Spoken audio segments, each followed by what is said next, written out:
Trump ने finally announce किया है कि उनके जो कॉन्वर्सेशन हुए, स्पेशली कॉन्वर्सेशन जो प्राइम मिनिस्टर शहबाज शरीफ के साथ है, जो पाकिस्तान के प्राइम मिनिस्टर है, और फील्ड मार्शल आसिम मुनीर के साथ, उसके बाद उन्होंने रिक्वेस्ट किया शहबाज शरीफ ने और आसिम मुनीर ने, और उन्होंने प्रेसिडेंट ट्रंप को कहा कि ये जो डेडलाइन है उसको एक्सटेंड किया जाए।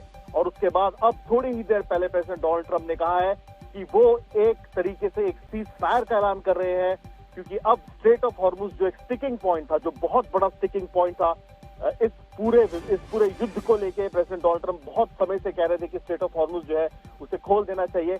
अब उन्होंने कहा है कि पूरे तरीके से, अगर उनकी हम पढ़े उनकी जो ट्वीट लिखी उसमें कहा है कि ईरान ने अग्री किया है complete immediate and safe opening of straight of Hormuz, जिसका बहुत बड़ा स्टिकिंग पॉइंट बताया जा रहा था। कहा जा रहा था कि प्रेसिडेंट डोनाल्ड ट्रंप चाहते थे कि ये स्ट्रेट ऑफ हॉर्मुज जो है वो एक गुडविल के एक्शन पे अगर ईरान खोलेगा तो बाकी की जो बातें हैं वो आगे हो सकती है। तो जब ईरान ने ये अग्री किया है उसके बाद अब प्रेसिडेंट डोनाल्ड ट्रंप ने कहा है कि 2 हफ्ते तक, आने वाले 2 हफ्ते तक डबल साइडेड सीज फायर होने वाला है, मतलब हॉस्टिलिटीज जो है वो रुकने वाली है। और उन्होंने रीजन भी दिया है, उन्होंने कहा है कि इसकी वजह ये है क्योंकि हमारी मिलिट्री, अमेरिका की जो मिलिट्री है, उसने अपने जितने भी गोल्स है उसको फार एक्सीड किया है, और एक अग्रीमेंट लॉन्ग टाइम पीस जो है ईरान के साथ और मिलिट्री के साथ फाइनली इसके बाद हो सकता है। तो उन्होंने कहा कि इस सब को समझते हुए, देखते हुए, हम अभी फिलहाल के लिए 2 हफ्ते तक, आने वाले अगले 14 दिन तक एक सीज फायर की घोषणा करते हैं। ये दोनों साइड से होगी, ईरान की तरफ से और अमेरिका की तरफ से, और साथ ही साथ जो 10 पॉइंट प्रपोजल है ईरान की तरफ से जो मिला है उसको बेसिस बना के आगे की निगोशिएशन होने वाली है। और उन्होंने ऐसी आशंका भी जताई है कि जो भी पॉइंट ऑफ कंटेंशन है यूनाइटेड स्टेट्स और ईरान के, अगले 2 हफ्ते में उसको रिजॉल्व किया जाएगा और एक परमानेंट सीज फायर, एक परमानेंट सोल्यूशन इसका निकाला जाएगा, ताकि ये जो समस्या है मिडिल ईस्ट की, जो हमेशा से युद्ध में रहा है, इसका एक लॉन्ग टर्म रेजोल्यूशन निकल पाए। तो बहुत बड़ी खबर ये है कि पूरे दिन से जो डेडलाइन को लेके पूरी दुनिया में कयास लगाए जा रही थी कि क्या प्रेसिडेंट डोनाल्ड ट्रंप रात को 8 बजे के बाद एक तरह से ईरान को नेस्तनाबूद करने की कोशिश करेंगे, क्या वो सिविलियन इंस्टीट्यूशंस पे अटैक करेंगे, क्या वो ब्रिज के ऊपर अटैक करेंगे, उन सारी चीजों को पूरी दुनिया में कयास लगाए जाते हैं। अब प्रेसिडेंट डोनाल्ड ट्रंप ने अनाउंस किया है कि 2 हफ्ते तक, आने वाले 2 हफ्ते तक एक सीज फायर अनाउंस की गई है, जिसमें दोनों साइड अग्री कर रही है, और अगले 2 हफ्तों में प्रेसिडेंट डोनाल्ड ट्रंप ने सुविधा बने एक बार फिर अपने दर्शकों को बता दें कि सबसे बड़ी खबर, 40 दिनों के युद्ध के बाद आखिरकार वो वक्त आया जिसका इंतजार पूरी दुनिया को था। जहां तक इंतजार था कि आज भारतीय समय अनुसार 5:30 बजे वो डेडलाइन खत्म होगी, तो ट्रंप क्या करेंगे, कहीं न्यूक्लियर हथियारों का इस्तेमाल तो नहीं होगा। लेकिन अब जो हुआ है वो अपने आप में पूरी दुनिया के लिए राहत भरी खबर लेकर के आया है, जिसका असर अब से कुछ देर बाद एशियाई बाजारों में देखने को मिलेगा। रोहित शर्मा हमारे सहयोगी वॉशिंगटन से बता रहे हैं, आखिरकार अमेरिका और ईरान के बीच सीज फायर हो चुका है। ट्रंप ने इसकी जानकारी दी है, और इस सीज फायर के बीच वो शर्तें क्या रही, वजह क्या रही। हालांकि कयास कल से ही थे कि पिछले 48 घंटों से बातचीत हो रही थी, जेडी वैंस स्टैंड बाई पर थे। रोहित, एक बार ये भी जरूर जानना चाहेंगे कि आखिर ये बर्फ पिघली कैसे, रिश्तों में जो जमावट थी, कल तक की तो धमकी थी, परसों तक तो अब शब्दों पे हमले हो रहे थे, और ऐसा लगा कि आज तो मानो दुनिया का एक हिस्सा खत्म हो जाएगा। आखिरकार इस बर्फ को पिघलाने में भूमिका कैसे थी, कैसे इसकी तैयारियां शुरू हुई, विस्तृत जानकारी दीजिए रोहित। देखिए, हम पिछले काफी दिनों से बात कर रहे थे कि एक कॉन्वर्सेशन हो रहा है, बैक चैनल्स बात कर रहे हैं, इंटरमीडिएटरीज हैं, इंटरलोक्यूटर्स हैं, और इस तरह की निगोशिएशंस चल रही है। लेकिन जब प्रेसिडेंट डोनाल्ड ट्रंप ने करीब 10 दिन पहले ये बात कही थी कि मैं एक डेडलाइन दे रहा हूं, अगर तब तक ईरान ने हमारे साथ नेगोशिएट नहीं किया तो फिर जो उन्होंने आज सुबह भी लिखा कि मैं पूरी तरह से खत्म करने की कोशिश करूंगा एक सिविलाइजेशन को।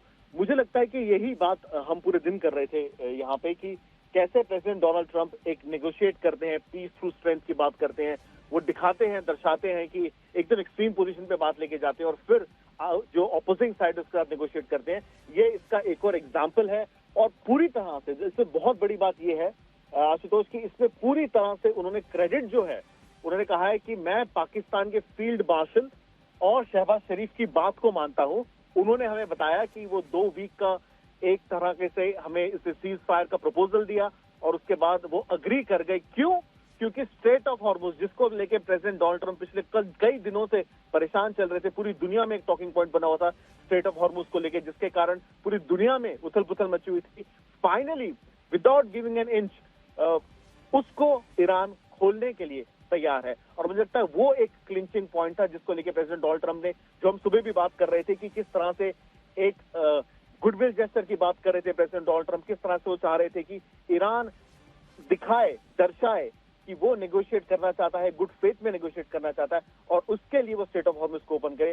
फाइनली जब ईरान ने ये बात कही है तो प्रेसिडेंट डोनाल्ड ट्रंप अब मान गए हैं, लेकिन 2 हफ्तों के लिए। और उन्होंने ये कैविएट भी इसमें जरूर लगाया है कि अगले 2 हफ्ते में अगर जो बाकी की contention of point of contention है, अगर उस पर ईरान नहीं मानता है तो फिर आगे का कोर्स डिसाइड किया जाएगा। लेकिन फिलहाल अभी के लिए जो एक तलवार लटक रही थी पूरे विश्व पे, क्योंकि कईयों का ऐसा मानना था कि क्या प्रेसिडेंट डोनाल्ड ट्रंप सिविलियंस पर अटैक करेंगे, क्या न्यूक्लियर वेपन यूज कर सकते हैं, वो खतरा फिलहाल के लिए टल गया है यहाँ पे। आशुतोष, ये अगर शर्त रखी है रोहित कि स्ट्रेट ऑफ हॉर्मुज खोल दिया जाएगा, क्या उसकी कोई समय सीमा है, कितना समय ईरान को दिया गया है? और इसी के साथ साथ दूसरी और जो शर्तें अब तक बातचीत हुई है, नेगोशिएशन में हुई है, उसके बारे में कुछ पता चल पाया कि ऐसी और कौन कौन सी शर्तें? और दूसरा, ईरान की ओर से बातचीत की टेबल पर कौन था? देखिए, अभी प्रेसिडेंट डोनाल्ड ट्रंप ने जो बात कही है इसमें तो क्लियर नहीं है कि कहाँ ईरान की तरफ से कौन था, ईरान की तरफ से किसने एग्री किया है। ये सारी डिटेल्स अभी धीरे धीरे फिल्टर होकर आना सामने आएगी। लेकिन अभी अगेन ये भी बहुत इंपॉर्टेंट डिटेल है, बहुत महत्वपूर्ण सवाल है कि कब से ईरान खोलने वाला है। अगर प्रेसिडेंट डोनाल्ड ट्रंप की हम ट्वीट की बात करें, उनकी पोस्ट की बात करें, तो उन्होंने कहा है कि इमीडिएट सेफ ओपनिंग, मतलब अभी से, ये जब उन्होंने अनाउंस किया इसके बाद से, तो हो सकता है कुछ घंटों में, हो सकता है 1 दिन में, लेकिन according to president Donald Trump Iran मान गया है स्ट्रेट ऑफ हॉर्मुज को खोलने के लिए। और इस पे अगेन बहुत महत्वपूर्ण सवाल यह है कि किससे बात हो रही है। अगर पाकिस्तान के थ्रू भी बात हुई है प्रेसिडेंट डोनाल्ड ट्रंप की, तो वहां पे इंचार्ज कौन है? क्या मुस्तफा खमीनी का उनकी इसमें अप्रूवल थी? क्या कोई और लीडर है जिसने एग्री किया ईरान की तरफ से? IRGC के कोई कमांडर ने एग्री किया है? हम ये सारी चीजें देखनी होगी। लेकिन again as I said, threat जो था वो अमेरिका की तरफ से था और अमेरिका फिलहाल मान गया है इस बात को। एक और आउटस्टैंडिंग चीज है और एक वेरिएबल है, हमें देखना है कि इसमें इजराइल किस तरह से पार्टिसिपेट करेगा। इसमें बोथ साइड का है, तो हम अज्यूम कर सकते हैं बोथ साइड का मतलब है कि अमेरिका, इजराइल एक तरफ और ईरान एक तरफ। तो क्या इजराइल इसको मानेगा? क्या इजराइल फिर से कुछ अगले 2 हफ्तों में कोई नया पॉइंट सामने लेके आएगा? वो सारी चीजें हमें देखनी होगी।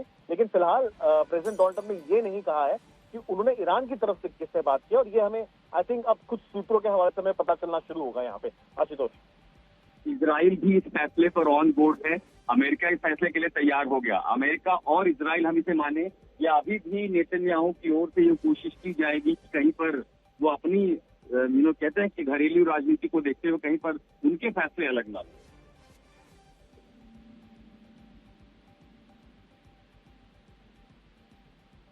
जी बिल्कुल, देखिए इजराइल अगेन अलग तरीके से ऑपरेट करता रहा है और हमेशा से ये इल्जाम भी लगा है इजराइल के ऊपर कि इजराइल ने अपनी पॉलिसी जो है अमेरिका के ऊपर थोपी है, इजराइल ने गुमराह किया अमेरिका को, इजराइल ने अमेरिका को इस वॉर में उतारा। ये काफी दिनों से, पिछले 36-37 दिनों से ये बात चल रही थी।